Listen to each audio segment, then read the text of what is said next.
Hello, everyone, and welcome to today's webinar presented by CapTrust Financial Advisors. I would now like to introduce Deborah Gates, Manager, Advice and Wellness with the CapTrust Participant Advice Team. Go ahead, Deborah. Hello, thank you so much for joining us today. Today we are going to actually take this from a different perspective. We talk about retirement. Just to give you a brief overview, we talk about saving for your retirement, making sure that you have a financial plan. But today we want to just look at this from a different perspective. We want to look at it from a different lens. We want to talk about preparing psychologically for retirement. So let's go to the next slide. And you've gone through this session today. All of your lines are muted. And as Rachel noted, if you have any technical questions, put those in the control pane. And this session is being recorded. You'll receive a copy of this recording along with some different articles. Anywhere from 1 to 2 business days, you should receive that shortly. And now the next slide, please, Rachel. I also want to just give a disclaimer. Everyone's individual needs, their goals, they're just as unique as you are. Planning for your retirement, as you will see as we go through this presentation today, that it's not a cookie cutter. So everyone is different, and how you retire, you're going to customize that to what your needs are. And when you're planning for your retirement. And as you know, at CapTrust, we are always here readily available to help you. And as we always say, you will retire once, we retire every day. And so we have things in place to help you, and we help you with your financial goals, help you determine what those goals are, and we help you execute on those goals. And so when you're looking at how you're going to invest your money, everything is different. Everyone is different. So what we don't do, we don't give any tax advice, any legal advice, or any accounting advice. But anything about your investments, anything about your planning, please don't hesitate to reach out to us at our advice desk. And as we go through this presentation, at the end, I will give you all of that information on ways to contact us. So let's go to the next slide. So I am so excited today. When we decided to do this presentation, to really look at it through a different at the psychological or the emotional side of investing, of retirement, because there is an emotional side. So we're starting this from looking at, you have it set as to how much money you want to put aside, how much you're saving for your retirement. That's in place. But there is another side. There's an emotional side of retirement that we want to speak about. And so we have 2 panelists here today. They're former CapTrust colleagues, and they're recently retired. Phyllis retired probably about 18 months ago. Mark is really new into this retirement, and it's probably about 4 months that he's been in retirement. And you can see their smiles and how happy they are. And following Phyllis on Facebook, and she's been to Italy, and she's been here, and she's been there. And Mark is getting ready to do some of those same things. So I am so glad that you said yes when I ask you to come back and just to shed some insight, your experiences, what you went through, what you're experiencing now, the emotional side of making that decision to make that transition now. So we want to get into that conversation, but first I just want to welcome you. So thank you so much for coming. So let's go to the next slide, Rachel. So like I noted, we're going to take this from a different lens, and everyone's retirement is different. Some people have some fears. Some people might think about how they're going to use up their time.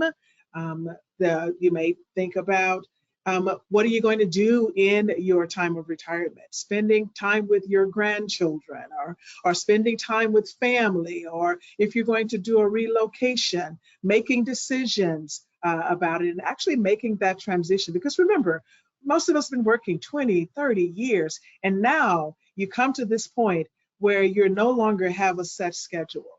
And even if you're working remote, you don't have this set schedule anymore. And now it's time to go into this next chapter of your life. And so once you retire, what do you do that very next day that you wake up?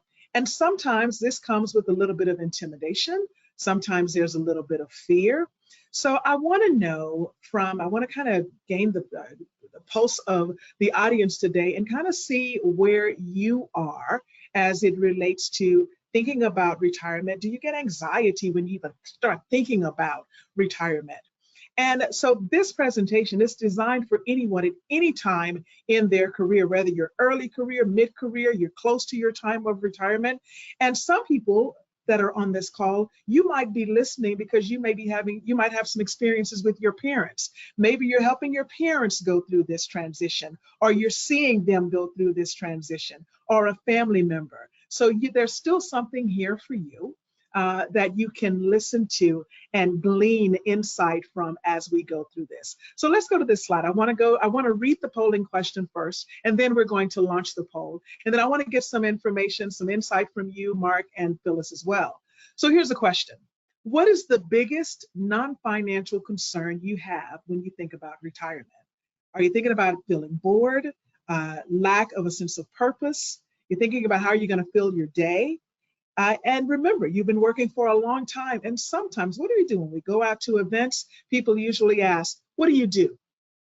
And you tell them, and sometimes you're so inextricably tied to what you do, it becomes a part of your identity. Is it a fear of isolation? I think during COVID, I think people really appreciated how much they enjoyed their colleagues, the camaraderie in the office. So are you thinking about that, the isolation or the lack of office camaraderie? So we're going to launch this poll, Rachel, and as we're launching this poll, Phyllis and Mark, did you have any of those fears? Did you experience any of that when you were about to make that transition? Let's start with you, Phyllis. Yes, yes, yes, yes, and yes. No, I think all of these, and at some point in time, were, and maybe still are, actually, even though I've been retired now for, as you said, about 18 months. There are times when I still think about, like, okay, am I going to get bored? Am I, what have I really accomplished today? Obviously I was very excited to come back and do this, so that whole camaraderie of people I worked with for years, it was an opportunity to reconnect with some of those. So I think everybody feels a little bit of this. I just think some things rise to the top more readily with regard to any kind of change. And I think there's a lot, I can personally say, like, I thought I planned pretty well, but I was still really nervous about leaving the workforce. How about you, Mark? I think it's funny. All of the above. We should have another button there for all of the above. And it's true. After 35 plus years in the retirement business, the cobbler's children have no shoes. It's really easy for me to talk to you about your retirement. It was really, to talk about my own. It's funny when it gets personal. And all these things are potentially true that you have enumerated here. Absolutely. So let's see what our audience is saying. If you can onto that. Yeah. So here, it's a big thing. It's a real thing, that lack of a sense of purpose. And so you kind of, are you surprised by any of these? I know you're not. I'm certainly not surprised by any of them when we're looking at people in their time of retirement. And so in my research and looking at various surveys and looking at various studies, that was the number one, the lack of a sense of purpose. And so we're going to talk about what that sometimes leads to when you're looking at some of these, lack of a sense of purpose, when you're looking at attachment to work identity, and sometimes it leads into going back into the workforce, in which we'll speak about. Thank you so much, everyone, for giving those responses. So let's dive in. Let's go to the next slide, please. Please, Rachel. So I want to talk about the types of retirement. I want to pose some questions to you, Mark, Phyllis, and just want to give an overview, a broad definition when we're looking at traditional retirement. Someone who's gone through their career, they make that decision to retire, they retire completely. The phased retirement is more looking at, you kind of do it in phases. You kind of, maybe you're working and maybe you reduce your hours over time. Or if you are in an office, maybe you decide to start working remote and just kind of getting used to it. Or you take your schedule down to 2 or 3 days a week. So it's kind of, you're phasing into that, to that retirement. The other is forced retirement. I have some friends who had planned to retire like in the next 5 years or so, but because of a reorganization, their position was eliminated and they had the means to retire. They were really just kind of biding out their time. And so they were more forced into their retirement. And it was circumstances beyond their control. I'm not thinking about where you're getting fired, but where you are something happened. The company relocated to another place and you didn't want to go to that. You didn't want to start over. And I think that was her thing. They were going to move back east. She had just moved from back east and they were going back and she just didn't want to do that. So she was kind of forced in retirement. And then of course the non-traditional, where you go into retirement and then you come out. So there are all of these different ways. So I want to look at these from various perspectives with Phyllis, with retiring, being single, being widowed, as opposed to Mark retiring with his wife as, you know, as a couple. There's two people that you have to consider in making decisions.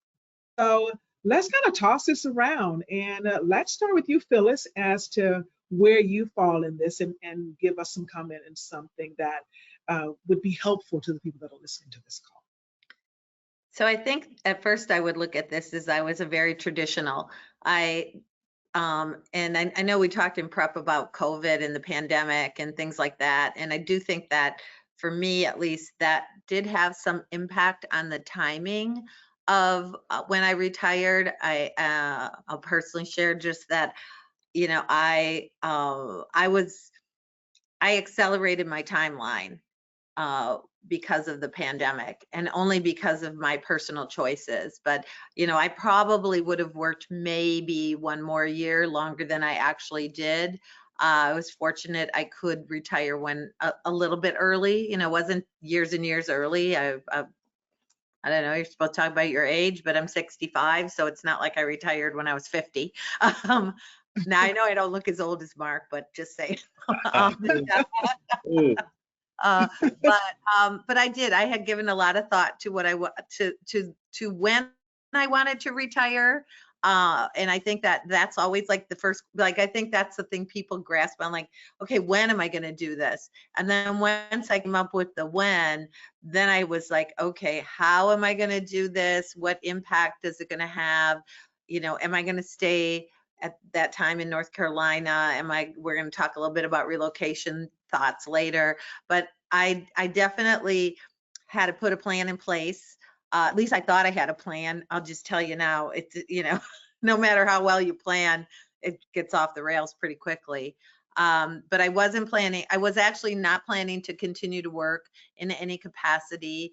And even though I had a very traditional plan in place, I actually did end up working a little while doing some consulting for CapTrust as I helped them negotiate post my retirement and kind of filling positions and some institutional knowledge that I had that many people have in their jobs, whether they're, no matter what you do, if you've been doing something a long time, there's lots of things you carry up here that you don't necessarily have in a digital, you know, document somewhere that somebody can refer to. So I think thinking about those types of things were important to me. Definitely nervous, very nervous. What was I going to do? I think Mark said it. What did I do day one?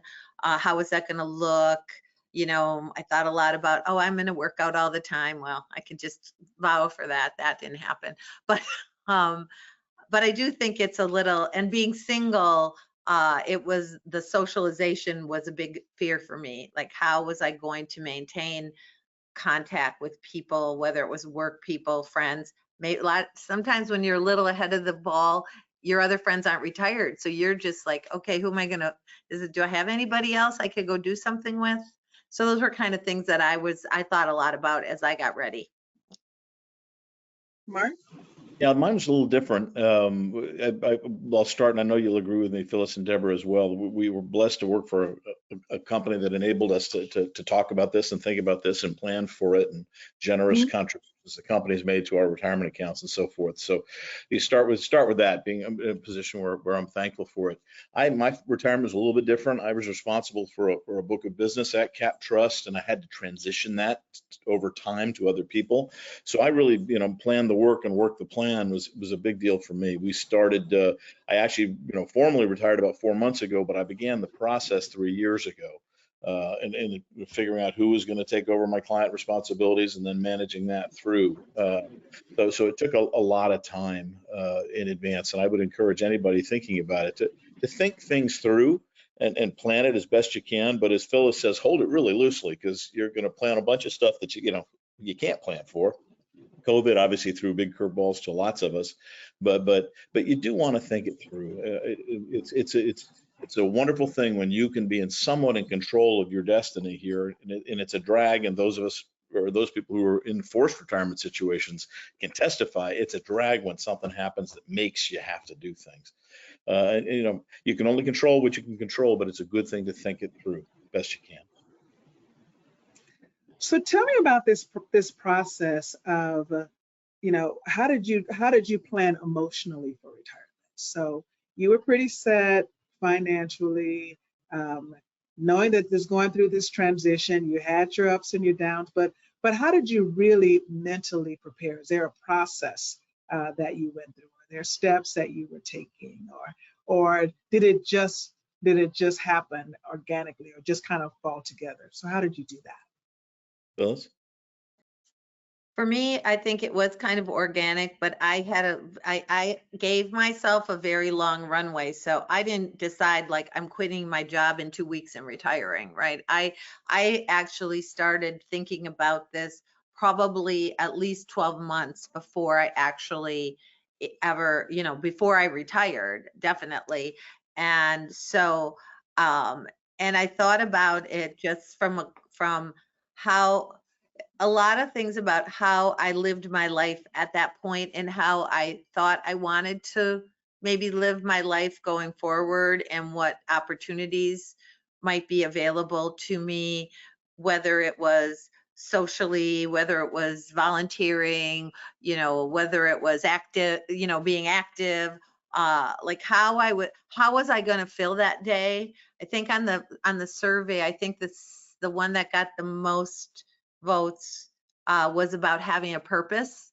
And I think that, I went to something and one of the speakers said, we all used to be somebody important, right? We all have jobs. We all strive to do our jobs well. I don't care what your job is. You probably go to work most days wanting to do a good job, wanting to, help your business, your institution, whatever it is that you are working for. And you're usually recognized for that in some way, shape, or form. And so now when you aren't going to get that same kind of recognition, you have to find a way to create it, or decide that maybe that wasn't the most important thing for you. But that's a big hurdle. It's like, okay, who's going to know I'm doing something really good today? Or do I, and we need that feedback. We need that self-actualization, I think. And we want to feel good about what we're doing.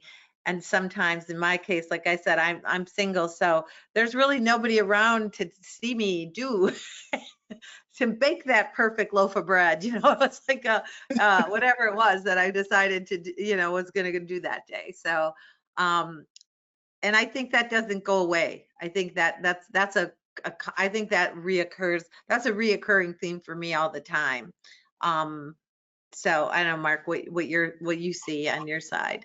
Yeah, the whole process was more emotional, Deborah, than I was ready for it to be.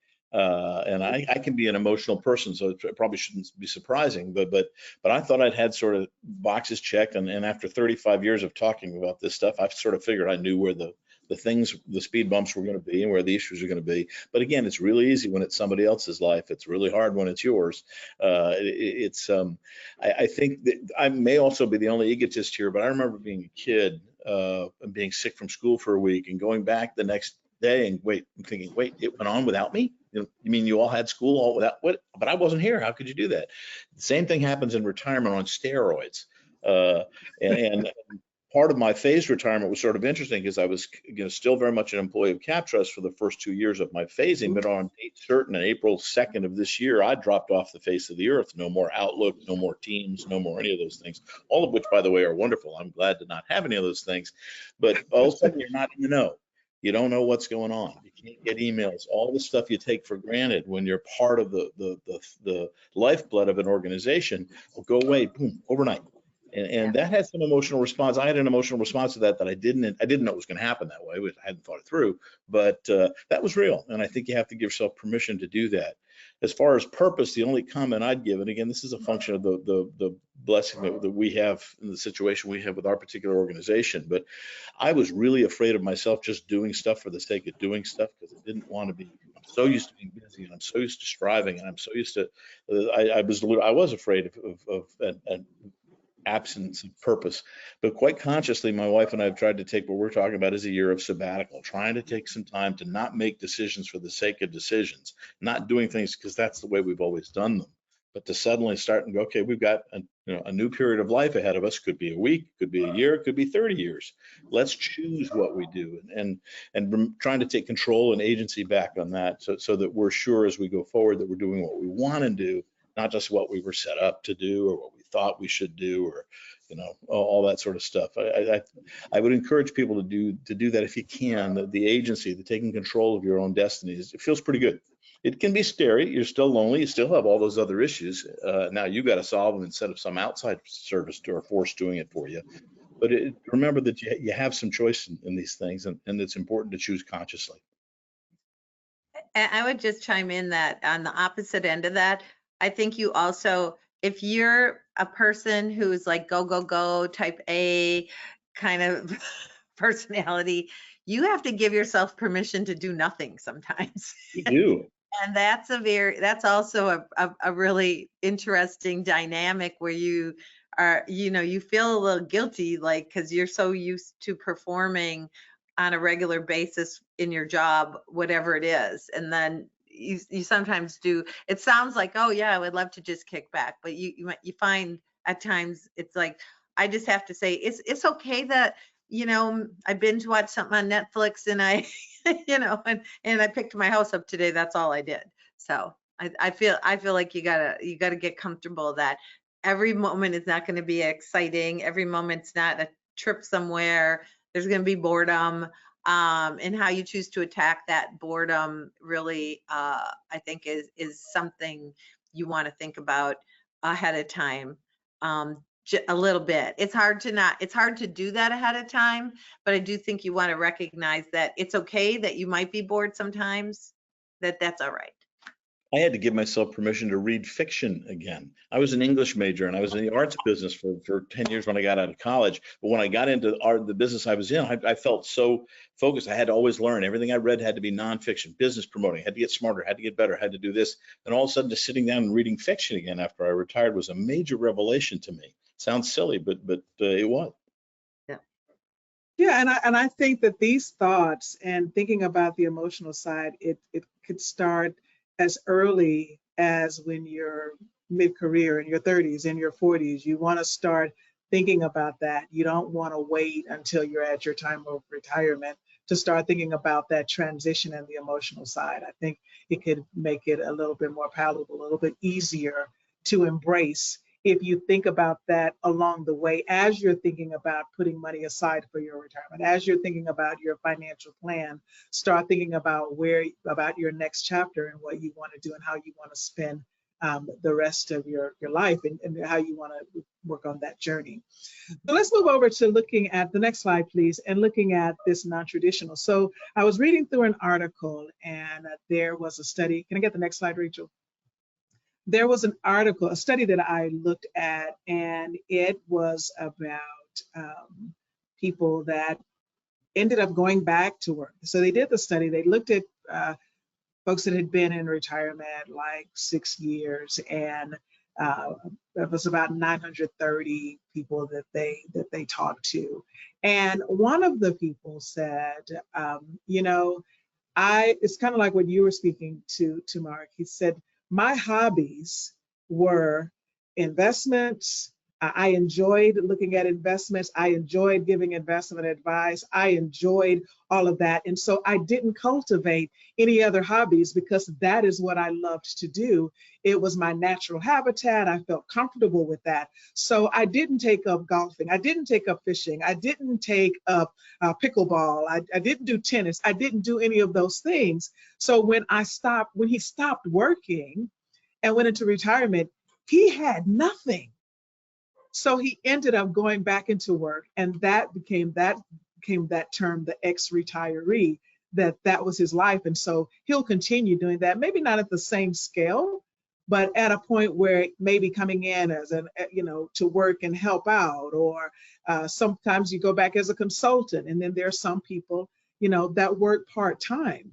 So you really want to think about what are those hobbies, some of the things that you're passionate about, and what you want to do. And sometimes you might have a career that is such a niche that maybe, like you did, Phyllis, said you needed to come back because you had so much information in your head that was not on paper that you needed to come back and you could consult and help with that. So tell me about your thoughts about that. And to, I think it's really a basics of giving people permission to retire the way that they want. It's not a cookie cutter. And if it necessitates you going back to work because it's too much for you to bear, then that's okay too. That's what I was going to say. I would say, there's people who will never retire, and for a lot of reasons. Hopefully it's because they choose not to, that they, but because that is, they enjoy doing, and what they enjoy doing is very tied to their work life. Or some aspect of it, or even now with the ex-retirees, sometimes I think people go back to what they were good at, but they're also like all of this, like, hey, I really, like baking, so I'm going to go and start a bakery. And, they still tie their day-to-day activities to something that maybe will either continue to provide them with income or things like that. But it's been interesting because many of my friends were all in the time right now where we're all talking about retirement. And I would say, talk to people about it. Like, talk to your friends, see what they were doing, or your spouse or your partner, or whoever is your family, if that's what it is. But and all of them are doing all of these things, right? Some of them are like, well, some are like haven't retired but are already planning their part-time job, because they're just like, I need something to do.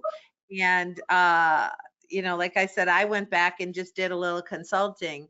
I have a friend who's like, I just can't take it in retirement anymore. I don't like being retired. It's not for me. Like, then you can go back and potentially you might be able to. I see this, like my sister, who was a school teacher, who retired during COVID, because let's face it, when you teach 4-year-old kindergartners over a Zoom call, ain't easy. So she ended up retiring, and now she substitute teaches like 2-3 days a week, and she's like, yeah, well, I have a little more control over it. And so I do think retirement is going to look different for everybody. There's no cookie. I think you said cookie cutter. There's no magic bullet. It's just you have to kind of think through what you like, but know that there's avenues for you too. Yeah, I laugh. There's some one of the, I won't mention it, I think I know the name, but healthcare company out there has funny commercials of all the, I think it's gals in an aquarobics class, and then they stop the class, and one of them says, why is it they always picture retired people as being in a swimming pool and doing aquarobics? Because I feel like everything I see is I'm supposed to be on a golf course or on a sailboat or at the Parthenon or something. There's so many preconceptions in the media, and in all businesses make generalizations about us, and making sure it's personal and something you want to do is critical. Don't get forced into somebody else's box of what a retiree looks like. But also, the only other thing I'd say on this, Deborah, and I'm thankful I don't work consciously in any of these non-traditional senses, but I'm scared of time. when you mentioned what are you worried about? My father retired when he was 60 years old, and my mother decided, she was a professional volunteer and a very talented woman, but she decided it wasn't quite time for her yet. She had some obligations that she was committed to, and that was awesome. But she thought, okay, we'll wait, for a few years and then we'll travel. Well, then my dad died. So we're trying to be, and they never got to do the things they wanted to do. So I think, you have these urges to keep working and self-identity, but don't necessarily assume that you'll always have the opportunities to do the other things. I had a wise counselor use a phrase to me that I'm sure a lot of you have heard. Retirement has 3 phases, go, slow go, and no go. Go, the period when you can actually do some of the stuff you want to do if you're blessed with physical health to do it. Slow go, you can still do some stuff, but you want to go slower, but there may be a period of time, Lord willing, that where you can't go anywhere. So for instance, we're trying to define retirement in our family as doing the things we want to do now while we still have a chance. My wife is a cancer survivor, so we don't take it for granted. We find the things you want to make sure you do and get on with them. Absolutely. Okay, so I know that we're running up against time, but I do want to spend a nice portion of time on this next slide. Can we go to the next slide, Rachel? And I know that people are wanting to know about healthcare. And, during our prep session, we had extensive conversation about this. And so what I want to say before I lead into this These people slide clearly is, choose their own wealth care. Well, I like the graphic. I think people clearly haven't encountered the Medicare system themselves. so when you think about, you've been working for 20, 30, 40, sometimes 45 plus years, and around open enrollment, and for most it's somewhere around maybe October, November, you get this booklet, you check a box. More times than not, you say, give me what I had last year, unless of course you've had some life-changing events, like you've gotten married or you had a baby, you have mother dependents, and that's probably the extent of making your changes. Or if you decide you want an HMO or PPO. But when you get to this point where you are retiring and you have choices that you have to make, can you just tell us about that experience? I'll let Mark go first. Well, I am personally using a COBRA employee benefit provided by my company that I pay for. But my wife, who is over 65, has been moved to Medicare now. I went through that process, and I'll be honest with you, I found it horrible. I've spent my life filling out forms and helping people do things for 35 years in the retirement system, thinking, oh, this is unnecessarily complicated. Well, it's a walk in the park compared to Medicare. Medicare, please give yourself time to make these decisions. They're big. They can only be remade, periodically. And I think particularly if English is not your first language. If you didn't spend your career working with insurance forms and those sorts of things, get help. You have to have help to make these decisions. I know the government has people you can call who can walk you through. And it's sort of ironic, CapTrust, those of you who are on this call, you're a client of our company, and something we pride ourselves as independent advice. We don't get paid by the things that we advise our clients to use. We get paid by our clients. Medicare is a system where the advisors get paid by the products that they sell you, but by gosh, what an important purpose. I did it for myself, for my wife, and boy, when next year comes around, I will not do that again. I will have somebody help, because it's a generous system. There's lots that's great about it, and we should be thankful for it, but it's hard making those choices. Yeah, and I think, so I took a different track than Mark. I went straight to a consultant because I was thought, I don't, they send you a book about this thick, and like Mark, I spent my entire career really neck deep in retirement plans and the minutia and the regulations, and I got the Medicare book and I was like, oh my God. It's so worse. And as we were talking about this, healthcare is always a big deal. So depending, and even though no matter when you retire, right? So if you think you want to retire early, then you have you may not even be eligible for Medicare for some period of time. If you're waiting till, 65 when you're eligible for Medicare, then you have to go through this process of signing up. And Mark laughed because I was like, oh, I would have I thought, I'll be honest, I thought I knew a lot, and I found out just how much I didn't know. And these are such important decisions because your decision you make when you enter the Medicare system can impact you for the rest of your life while you take healthcare, right? There's like a couple of paths, and one path you can never get off, and one path you can at some point get off and get on the other path. And I didn't understand that. And I can't answer your Medicare questions, but I will tell you, think about it, use the Medicare.gov. There's a lot of good information out there. And again, this was a word of mouth thing. You know, I talked to somebody who was a consultant. I referred a friend, another friend talked to another consultant. She referred them to another friend. But things that they will go through is, in particular, is if you are a prescription drug user and what prescription drugs you use. This is really important when it comes to Medicare because different plans have different costs and cover different things. And so I did not, in my wildest dreams, realize it would be quite as complicated as it was.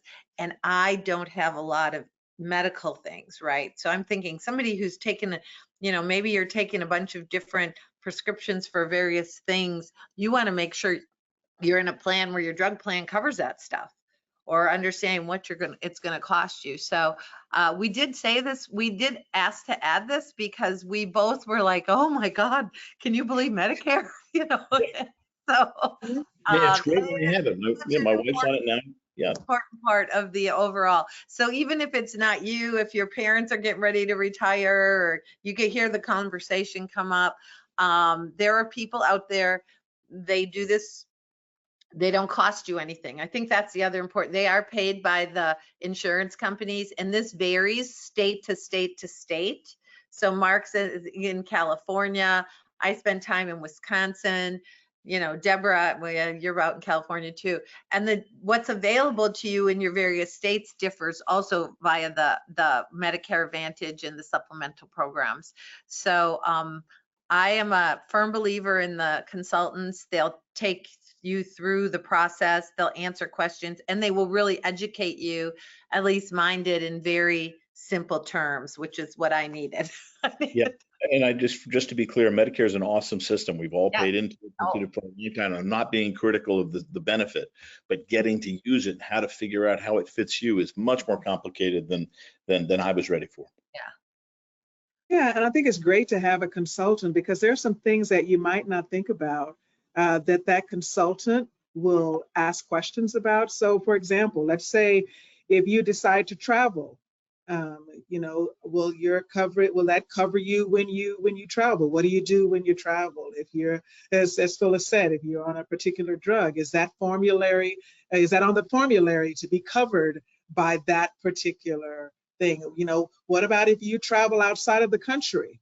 And there are some people that, maybe you have a place that you're in New York in the summer and you're in Florida in the winter months. So you have to think about that if you are living in two different locations.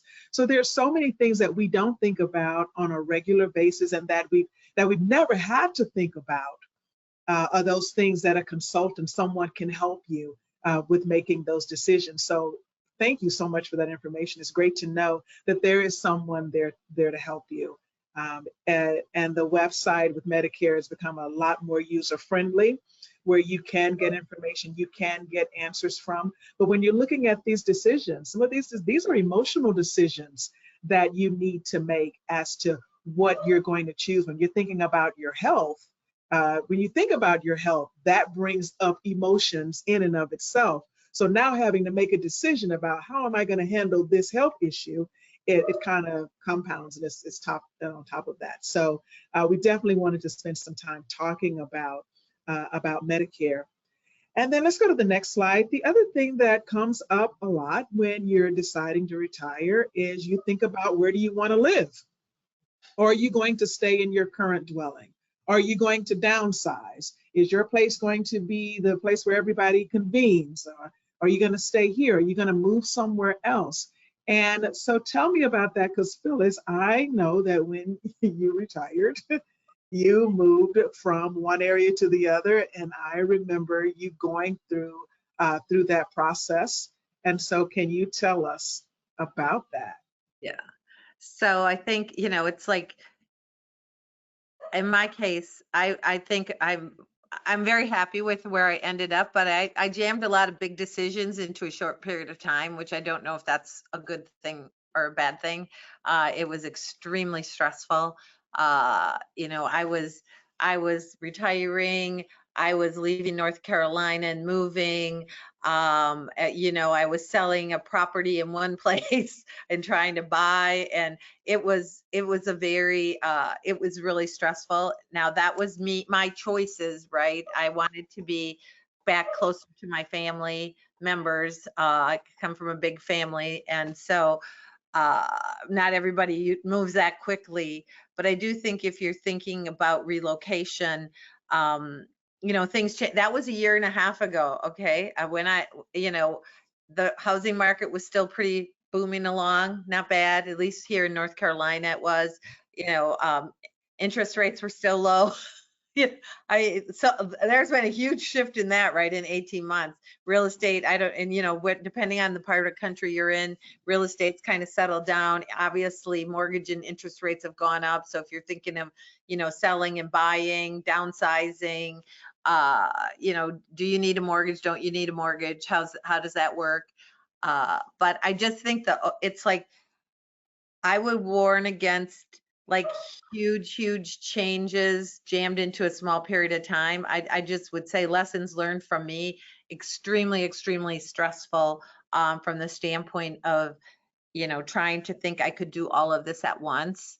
I was going back to a place I was familiar with. It was a place I hadn't lived there in 20 years, but I was familiar. You know, my family was still there. I grew up there, and which I think in and of itself took a little bit of the mystery out of it. But if you're like saying, well, I want to move from North Carolina to Tennessee because Tennessee doesn't have any state income tax, I don't really know anybody in Tennessee. I think that's another whole socialization issue. So, but you know, think about how willing you are to, you know, my brother-in-law always says, it's hard to make new old friends, right? And you know, you know, we're not young anymore. We're not, you know, and so thinking about that whole socialization, I think, is also important. Like, is that important to you? Are you following family members? Maybe you have kids, grandkids, things like that. I don't know. And Mark, I know you've looked at some other things also. Well, I think it's something to be considered, especially in the United States where we have different state tax situations. And given the way the tax code works right now, your state taxes are not deductible except up to a certain limit on the federal basis. It makes cost of living decisions harder. My kids would laugh, a little bit self-righteous, maybe a lot self-righteous, and saying, you know, I was never going to choose where I live based on taxes. I want to be where I want to be. Then all of a sudden you go to retire and they look and go, holy cow, this is the cost of living in California if I stay here versus here's the cost of living in, you mentioned Tennessee, but maybe Nevada or somewhere else with zero income tax. There's a significant cost difference, and you have to be conscious about that. I think my wife and I are still in the process of trying to decide, okay, are we willing to rip up old friendships? Are we willing to rip up and go start somewhere new simply to save some money on state taxes? That's an issue, and each one of us is going to make a different decision about that, but it's important to consider it and to define who you are with that choice. I don't have an answer for us on it yet, but it's a big deal, and you need to think it through. I was not as prepared for that, the emotion of that decision. Who am I? Am I a person who moves states simply because of taxes? I probably would have told you no, but now that it's a real decision for us, it may be different. Wow, that is a lot. That is a lot to consider, a lot to digest. So I want to leave some time for some questions, and so can we go to the next slide? I just want to give a couple of key takeaways, and I wanted you to talk a little bit about these takeaways that you can go with. You know, we don't have all of the answers. I just wanted to bring someone on that had the experience, and so, you know, one of the key takeaways is I think we talked about have a plan, hold it loosely, leverage help, and then, you know, you can always call CapTrust. And so talk a little bit about that, hold it loosely, for me, Phyllis. Well, I tend to be kind of a planner. Anyone who knows me well knows that. And so, I definitely had a plan. As I said, maybe it was aggressive. I'm going to retire on this date. I looked at a lot of things going into that with regard to where I wanted to live, how I wanted to live, who I wanted to be near. And so, but I would tell you that again, it's like, oh, great, I'm going back to where all my family is. Well, guess what? My family's still working.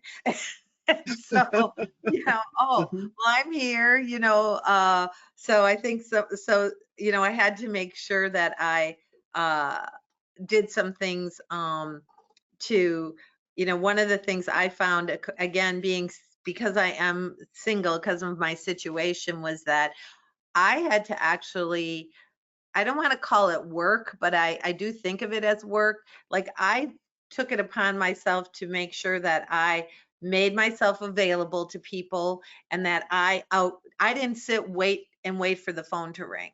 I actively reached out to people, oh, do you want to go to this art fair? Do you want to go see this? And I do think that especially if you are single or on your own, you might want to make sure that you think about that definitely you have to actively take a role in some of that. Yeah, no question Absolutely. that's true. The other thing about hold it loosely, and this goes to something we talked about earlier, where at the beginning of our retirement phase, my wife and I mentioned that we're trying to take a period before we make huge decisions of what we're going to do. But we also hit a situation where one of our children had a very significant medical need. So, for instance, my wife is not here right now; she's in San Diego taking care of a child. Not something we planned on, not something we were thinking about, but big event happened that throws a monkey wrench into the timing of some things we're trying to do.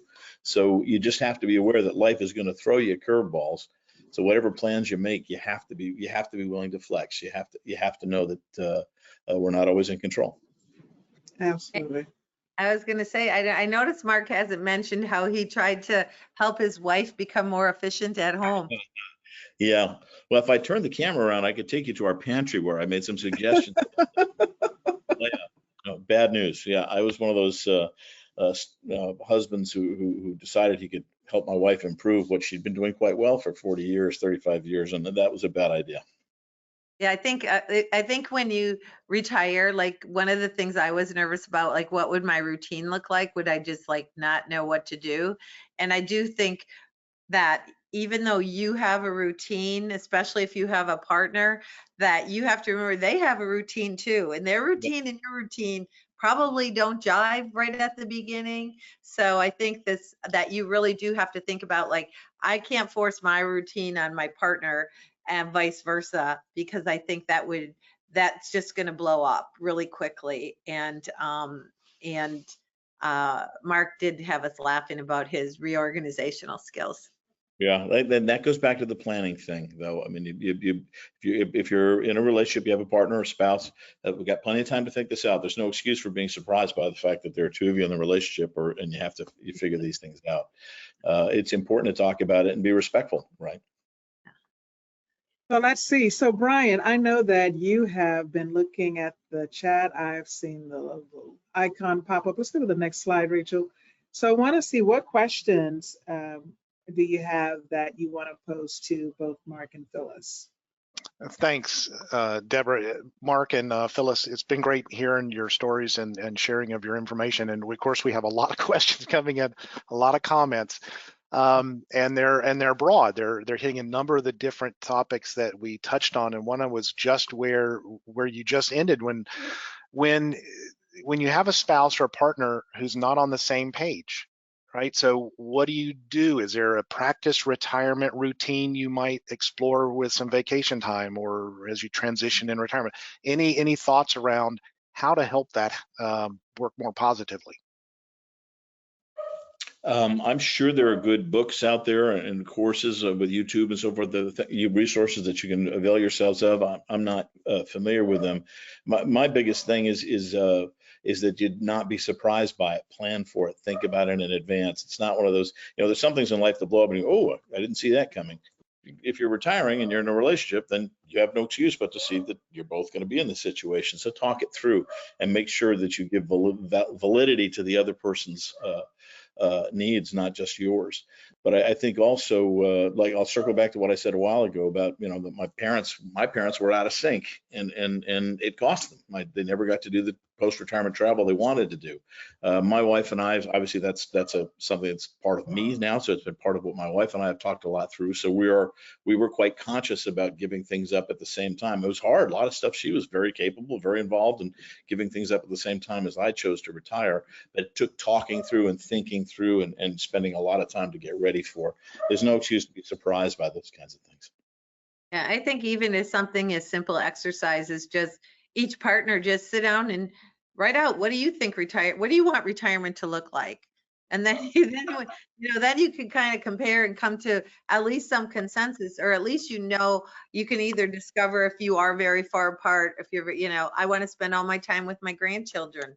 That's what I like to do. I want to help my kids. Oh, I wanted to visit every national park. You can, maybe we take those grandkids with, who knows? But I think you need to, I think that's one thing that would be helpful. Don't wait till you retire to figure out what that routine might look like. Correct. Yeah, that's great advice. And along those similar lines, a lot of the themes were around how you early started off about the purpose driven, right? How to help somebody find purpose. And whether that's the type A personality who's been working go their whole life, and now there's a transition. So any thoughts around or resources to point people towards when they are actively wanting to do the right thing? How can they try to help find that? Phyllis? I'm going to chime in a little, and I'm going to do this more from like the volunteering standpoint, because my job while I had it did not allow me to do that type of giving back. I had very unpredictable schedule, so it wasn't like I could commit to every Tuesday going to the Boys and Girls Club to help with, after school program. But I will say that once I retired, now the world was my oyster, and it was like, how do I pick what I want to give my time to? So I started just by either people who I knew who were involved with some organization, nonprofits. Every nonprofit needs help. I don't care who they are. So, but it was a little bit difficult, I would say, for me to like narrow it down. So I had to really sit back and think like, okay, what do I want to do? Like, I'm a big believer that everybody should have food. I mean, this is America. We should all have food. So I really had to narrow it down to go like, okay, how can I do something that will get food to, I ended up with food for the homeless, but people can go in any direction. But I do think there's all of a sudden you have a lot to choose. So you have to sort of mentally decide like either what value what are your values, where are you comfortable? But I do think there's a multitude, and there is no greater purpose you will find than helping other people. It's a different thing than maybe what it was in your jobs, and maybe for some of your jobs, some of the folks here work in those kind of fields. But for me, that was something that helped me with finding some purpose. Yeah, I don't even, I can add much to that, Phyllis. That's really well put. I just think, again, this is something in the situation when you're in a relationship, make sure you do those things together. They don't need to be the same choices. I might choose to do this and my partner might choose to do that. But we ought to talk about it and be conscious of it and be grace-filled in allowing each person to participate in a different way. But to me, the focus off yourself and giving back to the community is huge. I mean, that's just wonderful to have that. Or even family. Maybe it's you decide to babysit your grandkids one day a week so they don't have to be in daycare or something. I don't know. Yeah. Yep. And I'd like to chime in on that. I think, you've been working for as long as you've been working. That skill set that you have, your strengths, they don't just go away. you kind of start from there. And what are your strengths? And that if you're a great communicator, or if you're really great, if you're an engineer where you're really great at math, you're really great at fixing things.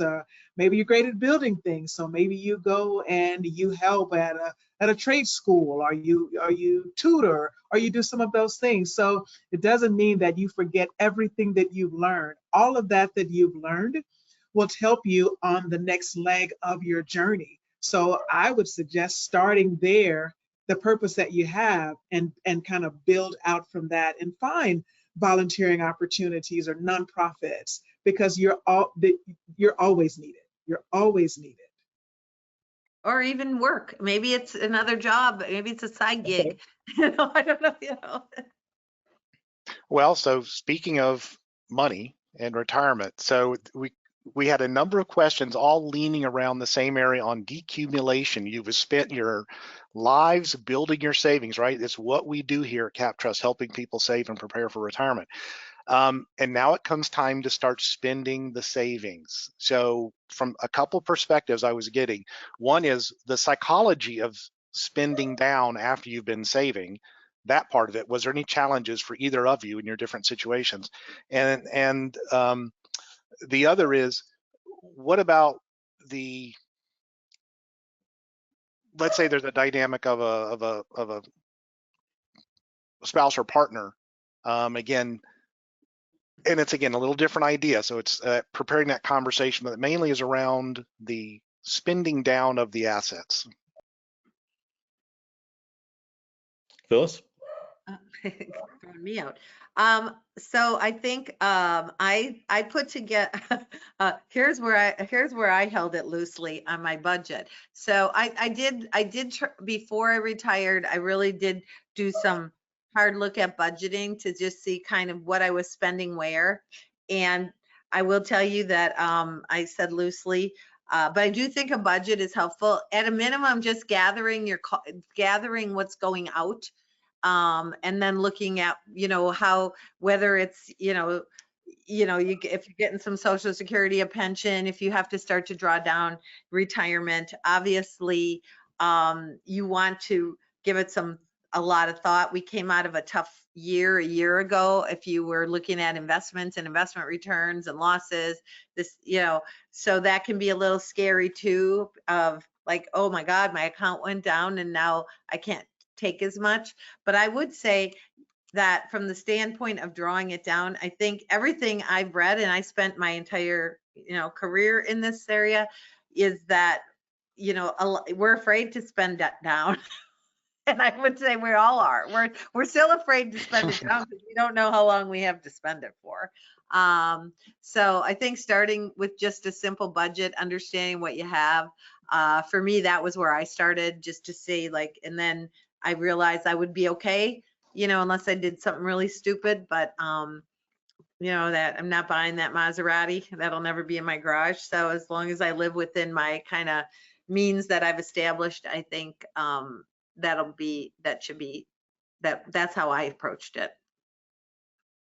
Yeah, the only thing I'd add to that is kind of going back to what we were joking about with Medicare, and obviously you see nice CapTrust logos on my colleagues' screens here, and even though you don't see one on mine, I'm still very proud of my time with the company and a shareholder in the company. Get help. Get somebody there. People have been through this before. There are certain paths that can be followed. There are experts who can help you, and that's what our team in Raleigh and all around the country does, is help people go through this. One of the things that I have friends who are in this situation, and they pretend that's the first time this has happened. This has never happened to us. How do I do it? There are lots of people who've been through what you and I are going through, and their collective wisdom can be leveraged to your benefit if you work with somebody who can help you do it. And that's a big part of what our company can do. Don't go through it alone. Talk to somebody who can help you establish a budget.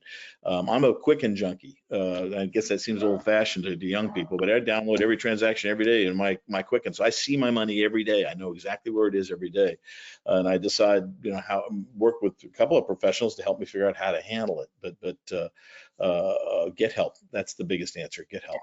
I mean, I still call my CapTrust cohort. Sure. So.